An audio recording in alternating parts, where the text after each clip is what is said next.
discerning Democrats. By the way, we are more democratic than the Democratic Party. They don't trust people. They come from the elitist wing of the United States intellectual belief that our lives should be run from Washington, D.C., that government should be the nanny, the mama, the papa, decide where we go to school, where we live, how much money we can earn, and where we should work. That's not America. That's not what Dayton, Ohio needs nor wants. And let me say to all of you, while I'm a Republican and working for the president, I believe, as Mr. Lincoln said in 1860 when he was running for president as our first candidate, he said, you serve your party by serving our country. He actually used the word union, saving the union. But the same transcendent principle is true today, that you serve your party by serving our country. And let me make it very clear, I can't think of a better way of serving this nation in 1992 than by re-electing George Bush and Dan Quayle.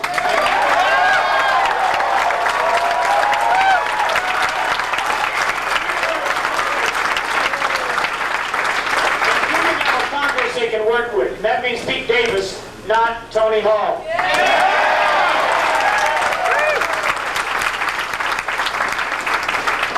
I am really excited about being on the campus of Dayton University, the great sports tradition, the beautiful women, the ugly guy. No. My youngest son is in Wake Forest, and I was there Saturday to watch them beat Clemson. Who'd y'all beat Saturday? Wow. I'm teasing. Hey, well, Bills beat the Pats.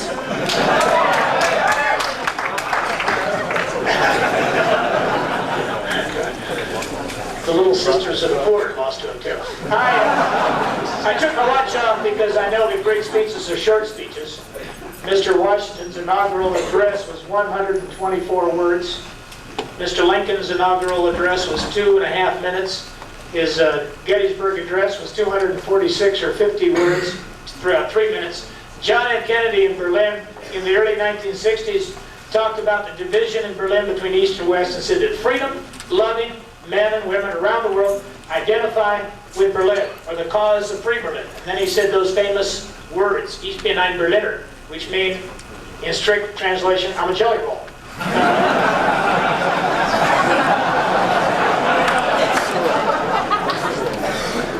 That's the strict interpretation. What President Kennedy meant to say was that freedom, the cause of freedom, was represented by people who loved the cause that transcended that wall. And that took 6 minutes. William Henry Harrison was sworn in, you history students will remember, in 1841 in March in driving sleet storm, and spoke for 2.5 hours. Caught pneumonia. Died.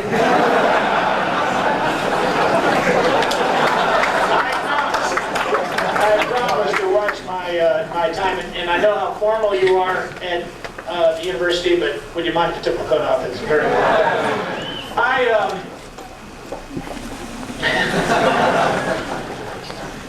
Pete, I want to thank you for the kind introduction. I agree with you. This is the most exciting time to be alive, possibly in the history of the world. I can't imagine a more exciting time to be in college, to be running for office, to be an entrepreneur, to be a member of a family, to be living in this world, to be the Secretary of Housing and Urban Economic Development. Now, you know, my mama told me that I was born to be president. It turned out I was born to be Secretary of HUD.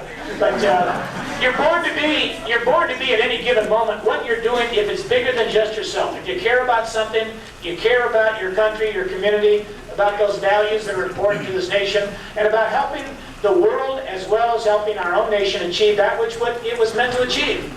To be a city set on a hill, to be the New Jerusalem, to be an example to the rest of the world. I was thinking what an incredible time it was when reading in the New York Times just a few weeks ago. It told a story, maybe you read about it on the front pages, about the Soviet cosmonaut Sergei Krikalev, who had been sent into space when Gorby was the general secretary of the Communist Party of the USSR. And he was in space so long the USSR went into Chapter 11 bankruptcy. He didn't get back for 11 months. Came back in June of '92. Gorby was writing a newspaper column for the New York Times. He's a syndicated columnist for the New York Times. I think he's also moonlighting as an editorial writer as well. The USSR...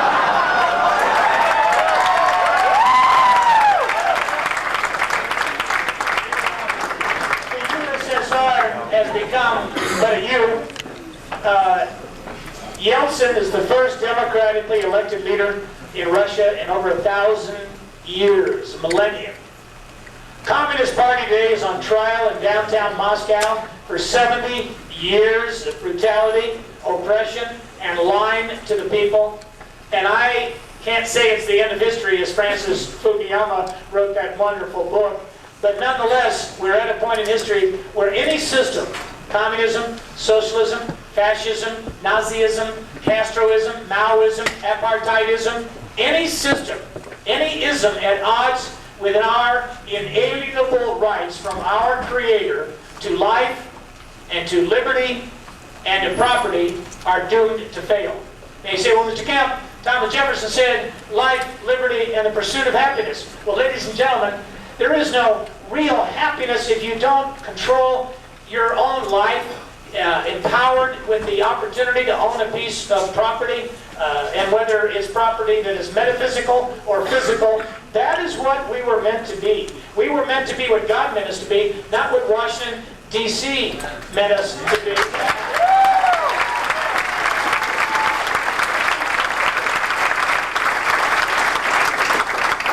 Electing men and women to the United States Congress who know how to make this country work better. He's got the right idea, and it joins President Bush in wanting to lower the cost of living, lower the cost of labor, lower the cost of capital. I got to say this one very important thing. I am probably the only man on the center right of the political spectrum in the Republican Party who can quote Jesse Jackson and get away with it. But we were both speaking at the 20th anniversary of the magazine Black Enterprise Inc. It's run by or owned by Earl Graves of New York. He started it on a shoestring 20 years ago, and they celebrated it at the Waldorf Astoria, and it's devoted to minority entrepreneurship, particularly African-American entrepreneurship. And as Pete said, I am a great believer that giving people a stake in a community, giving them a chance to be not just free to drive a truck, but to own the truck and maybe someday own the trucking company, is what this country was all about. In fact, Mr. Lincoln said that was the reason for the formation of the United States of America, to protect our inalienable right to better our condition on this earth. And I want to make the point that, that clearly in America, unless we support the ideas and ideals of entrepreneurial capitalism, entrepreneurship and ownership, school choice not only for public but for private schools, recognizing that there should be no limit, irrespective of color, condition, ethnic, or racial background, there should be no limit, no barrier standing in the way of people achieving their version of the American dream, which in 1989 we found out was not American, it was universal. That's what the President of the United States, George Bush, said at the UN. It's a universal dream. He called it Pax Universalis. It's not based upon the idea of mediocrity. It's based upon the idea that a government functions best when it allows people to reach their potential, their human and God-created potential. That in this country, if you were born to be a mezzo-soprano or a master carpenter, or an engineer or an entrepreneur, or a school teacher as my daughter is, or a pro football quarterback as my son was, there should be nothing, so was I, but there should be nothing standing in your way. Now, it can't work